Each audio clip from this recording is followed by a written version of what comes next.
Hello, welcome to Slick Willy Fly, and what we're going to do today is a Craft Fur Deceiver. The Deceiver is one of the most awesome and popular flies that anyone who fly fishes should tie. It is equally used in freshwater and saltwater, and it can be tied in bucktail or craft fur or probably a dozen other materials. The big difference that I have between bucktail and craft fur is the sink rate. I think that both are awesome. I don't have a preference. I just use them in different applications.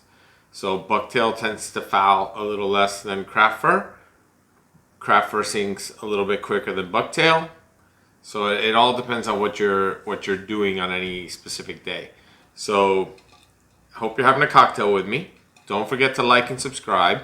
It's my 55th birthday today, so this is kind of a, tying a fly for my 55th birthday kind of fun deal. So I'm gonna change the angle and we'll get right in on it. All right, so let's get in on it. So this is Slick Willy take on a traditional fly, the Lefty's Deceiver, and I'm starting with a Mustad stainless steel 34007 in size 4.0, and I'm gonna go ahead and use a little bit of 140 denier ultra, and I'm only using this 140 denier because I want a good strong thread. Now you notice that this big hook has a little bit of flex in it. So you'll see me a lot of times I'll be holding the hook to try and, it helps me tie a little better if the hook's not bouncing around. I'm going to begin with a little bit of super glue, just a tiny bit on the thread there, so that when this fly is done, this material is not going to be spinning around on me. So this fly for me, we can talk about it for a minute while the super glue dries. This fly is a tarpon, snook, pike, muskie, any large predator species. This is a great fly. And I make it, I think, pretty durable with that UV resin head. So it should be able to take some vicious strikes from some toothy critters, no problem. And it should hold up pretty good. Now, a lot of people, when they tie a deceiver, they'll use 4, possibly 6 feathers. This is Rooster saddle that I'm using. It's obviously dyed in Chartreuse, and I use somewhere in the neighborhood of 8 to 10 feathers. Don't really count. I just go into my pack and I take a good clump. And basically I use the entire feather. I can show you. Here's the pack. And I basically use the entire feather except for the fuzzies. So I'm not really measuring a tail. I kind of want it to be a little bit long. It ends up being about just under 2 hook shanks on this 4.0 hook. And I want to tie them in all the way in the back. A couple of wraps just to make sure I like the placement.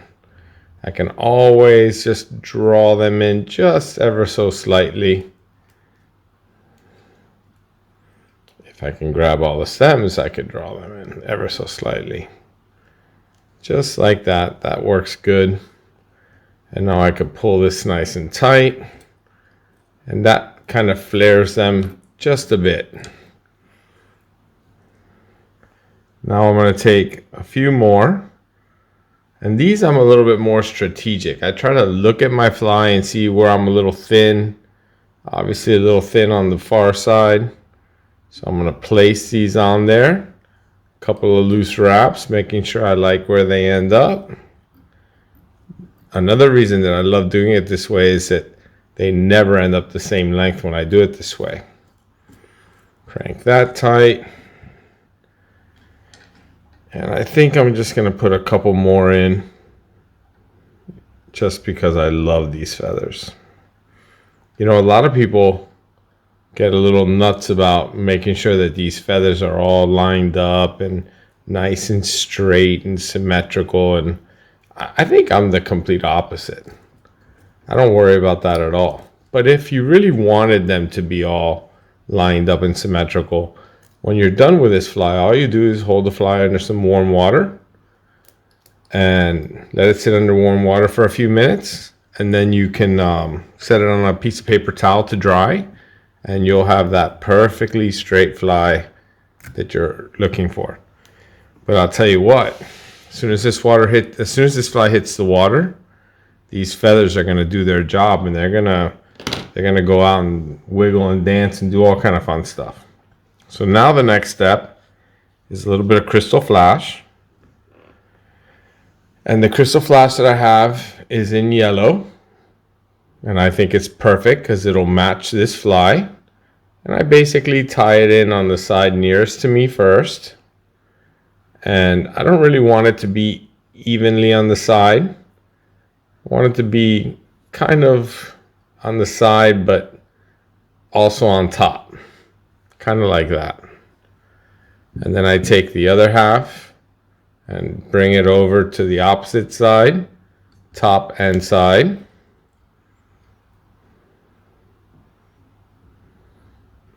And I start locking it in. Just like that. Perfect. And if they're too long, you can always trim them at the end, or you can trim them now. I don't really want them longer than the hackle feather. So carefully trim anything that looks too long without cutting your feathers. Just like that. So now I'm going to take a little bit of SSS Braid, and this is diamond pearl, and I'm going to go ahead and tie a piece in, just wetting it a little bit. Makes it just a little bit easier to get it dialed in. Lock it in, get my thread out of the way. That right there, about 1/4 of an inch from the eye of the hook, is about where I'm going to stop with this braid. I'm just going to use the rotary function. And this is just to give the body a little bit of a more finished look. Because when this flies in the water, the craft fur is going to be a little sparse. So it just makes the fly look a little bit more fishy, I think. And that's plenty. So now I got to lock that in. Just like that. And I can remove that. Just like that. Perfect. So now it's time for the reverse tie. And like I said, I'm going to use craft fur. So my first color craft fur is going to be white. And it's easy. You just take a clump of white, about the thickness of a pencil. This is the belly. It's actually not the thickness of a pencil. I'll show you the thickness in a second here. I'm getting it ready right now. That's the thickness that we're going for. And I'm going to go ahead and pull out all the fuzzies, all the shorts. And then I'm going to go ahead and pull out the longs, and I restack the longs, and I just make sure that they end up so that they're a little bit somewhat even. And this is going to be the bottom of the fly. So now I'm going to consider my length. I do not want this craft fur to be very long.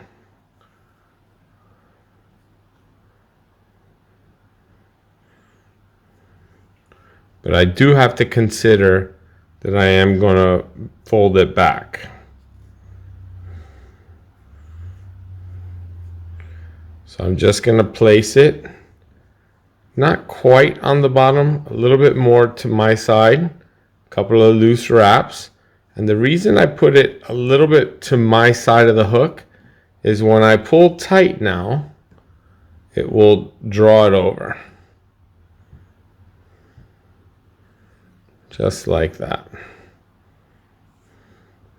And now it's on the bottom of the hook, and it's pretty well attached, nice and even on the bottom of the hook. So I'm going to cut this tag off. I just give it a twirl, little spin, come in here and cut that off as close as I dare. And I could clean it up a little bit. I can get a little bit smaller scissor. And I could come in here carefully, making sure not to cut my thread, and just clean this all up. Beautiful. So now I'm going to go ahead and put on my Chartreuse craft fur, because I want my Chartreuse to end up on top of the finished product. So if you want it on top and you're going to do a bend back, you need to, or hollow tie, whatever you want to call this, the Chartreuse needs to go next.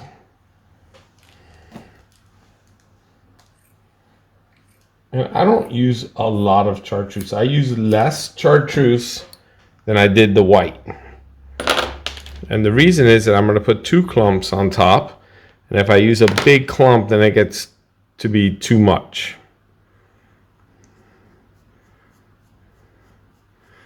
And what I'm going to do is I'm going to blend gray and Chartreuse on the top. And I do exactly the same. I pulled out all the short fuzzies, and then I line up the tops as best as I can. And now I have a guide, because I have a length. So a couple of loose wraps. It's important that this end up right on top. You can spread it a little bit with your thumb, but it's important that it's not more to one side or the other, so that it looks good. And you can trim off the tag.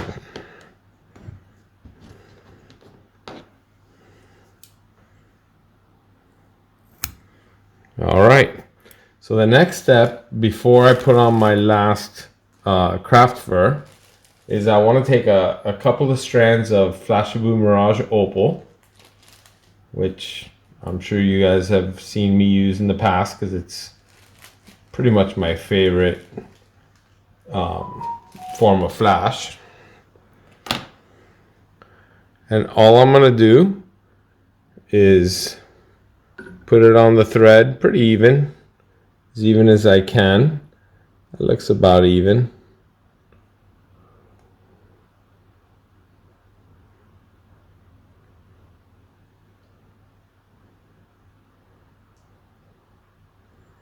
Right about there, looks about even. Then I'm going to go ahead and put it right on top. I'm going to lock that in.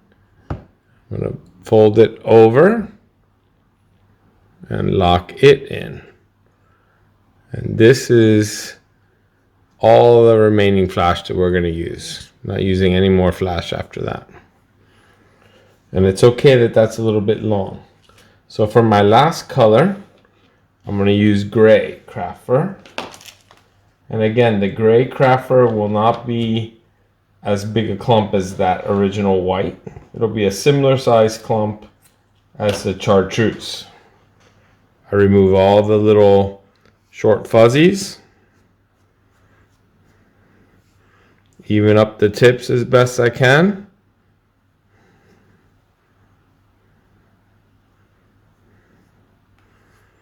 And now I have a guide again, about the same length as the Chartreuse and the white. So a couple of wraps, making sure this lands on top. Pull that tight and lock that in, trying not to trap anything.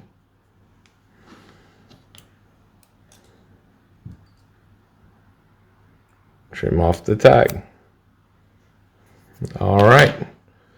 So now what I want to do, because it's a reverse tie, I want to bring the thread a little bit closer to the eye, but I'm not going to take this all the way forward because I want to have room to put the eyes on. So I'm about ready to get my push tool and start working all this craft fur to the back. So I have this little homemade push tool that I've showed you guys in the past, and it's perfect for doing these kind of reverse ties. So I first just manually use my hand to try and start working it back. A lot of times I'll moisten my fingers because it helps to draw everything to the back. Now here's the whole most important part. Before you do anything now, you need to make sure that you're very satisfied with the location of the craft fur. The colors are on the right spot. I want the chartreuse on top, and I want the belly to be white. And I think that that's looking pretty good right there.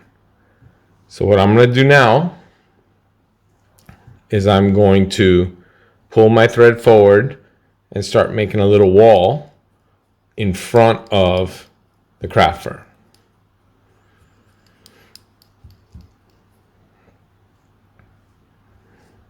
And now, because I'm going to make that head, I do want to make a couple of wraps. It's not necessary. I could actually take this just the way it is, get my clamp it off exactly the way it is right now, and I have to do a better job with the clamp than that. I can clamp this off and make a head just like that, but I don't want to make that puffy head.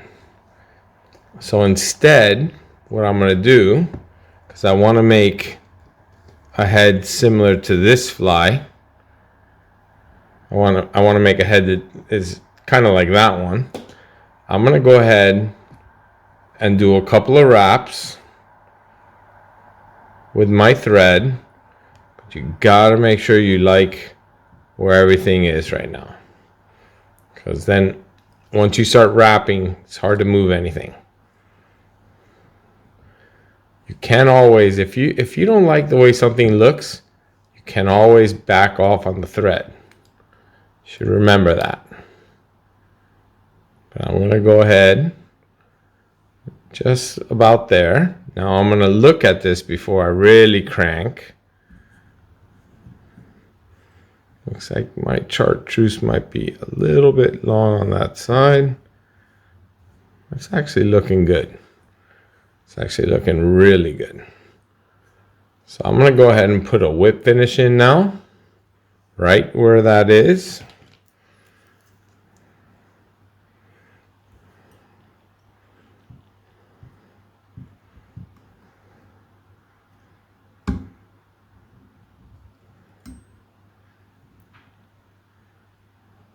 I can bring it forward and put one more whip finish in just for whatever, just to make sure.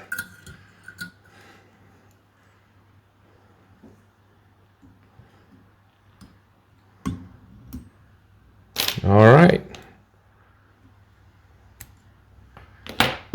So now the fly is essentially done. I mean, you could have made the head a little different and had no eyes. I'm going to go ahead and put some eyes on this fly. So again, I'm going to change the camera angle, and we'll be right back. Hey, welcome back. So for the purpose of making this video a reasonable length, I went and made the head. For this particular fly, I used 10mm fire eyes in fire red, as opposed to same size fly. This is a 6mm in silver with a black pupil. Both are great. So hope you enjoyed. I will definitely put a link to another video where I do make the head. Give you one last example. This is a pink version on a 2.0 instead of a 4.0. Slightly smaller fly, but I think it came out great. And it's gonna look great in the water, and it's gonna catch a lot of fish. So don't forget to like and subscribe, and thank you for joining me on my 55th birthday, and good luck catching, and see you on the next video.